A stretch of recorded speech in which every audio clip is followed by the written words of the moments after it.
Friends ரீசெண்டாக வந்து ஜெய்சன் சஞ்சய் அவர்கள் வந்து இன்டர்வியூ கொடுத்துருக்காரு. அதில் வந்து பார்த்திங்க அப்படின்னா தளபதி அவர்கள் வந்து பீஸ்ட் படம் அப்போ வந்து ஒரு விஷயத்தை வந்து ஷேர் பண்ணியிருந்தார். அதை வந்து இப்போ வந்து கன்ஃபார்ம் பண்ணியிருக்காரு. எஸ் ஆமாம் உண்மை அப்படிங்கிற மாதிரி சொல்லியிருக்காரு. என்ன விஷயம் பார்த்திங்க அப்படின்னா பிரேமம் படத்தோட டேரக்டரான அல்ஃபோன்சா புத்திரன் அவர்கள் வந்து டேரெக்டாக வந்து தளபதி விஜயை வந்து சந்திக்க வந்தார். ஸோ அப்போ வந்து அவரை பார்க்க வந்திருக்காருன்னு சொன்னதை வந்து அவருக்கு தான் கதை சொல்ல போகிறாரு அப்படிங்கிற மாதிரி கேட்டுட்டு இருந்தார். அப்போ பார்த்தீங்க அப்படின்னா அவர் சொன்னது வந்து நான் கதை சொல்ல வந்தது வந்து சஞ்சய்க்கு, சஞ்சய் ஹீரோவாக வச்சு ஒரு கதை சொன்னார்.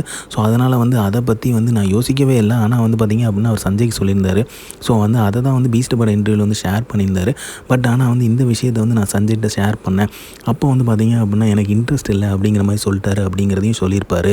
ஸோ அதை பற்றி தான் இப்போ வந்து ரீசெண்டான இன்டர்வியூவில் வந்து ஜெய்சன் சஞ்சய்கிட்ட வந்து கேட்டிருக்காங்க. அதுக்கு அவர் வந்து ஆமாம் உண்மை தான், என்னை வந்து மீட் பண்ண வந்திருந்தார். நான் அப்போ வந்து பார்த்திங்க அப்படின்னா எனக்கு வந்து அந்த ஐடியாவே இல்லை. ஸோ வந்து எனக்கு வந்து 20 வயசு இருக்கும். அப்போ வந்து ஒரு கதை சொன்னார்.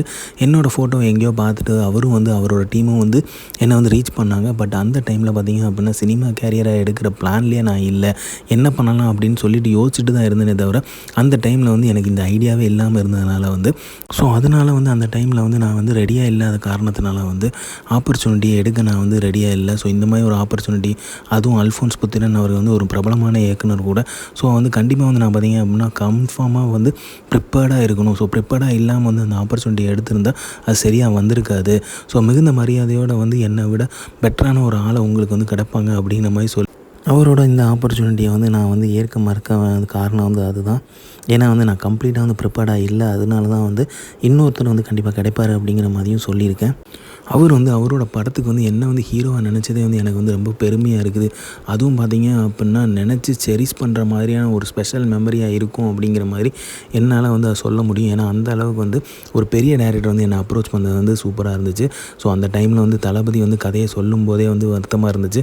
ஏன்னா வந்து பார்த்திங்க அப்படின்னா பிரேமம் படம் எப்படி செலிப்ரேட் பண்ணாங்க அப்படிங்கிறது நமக்கு எல்லாருக்குமே தெரியும். ஸோ அந்த டைரக்டர் வந்து ஒரு ஆப்பர்ச்சுனிட்டி வந்திருக்கும் போது எப்படி மிஸ் பண்ணார் அப்படிங்கிறது அந்த டைமில் நல்லாவே நிறைய தடவை யோசிச்சிருப்போம். பட் ஆனால் இப்போ வந்து அந்த பேக் ஸ்டோரி இவர் வந்து ஷேர் பண்ணும்போது ஓகே இவர் ரெடியாக இல்லாத போது அதில் வந்து எப்படி பண்ண முடியும் அப்படிங்கிறதான் ஃபேக்ட் தான். ஏன்னா வந்து அது ரெடியாக இல்லாத போது நம்ம வந்து பண்ணாலுமே அது வந்து எதனால சொதப்பிச்சு அப்படிங்கிற ஒரு ஐடியா கிடைக்காம போகும்.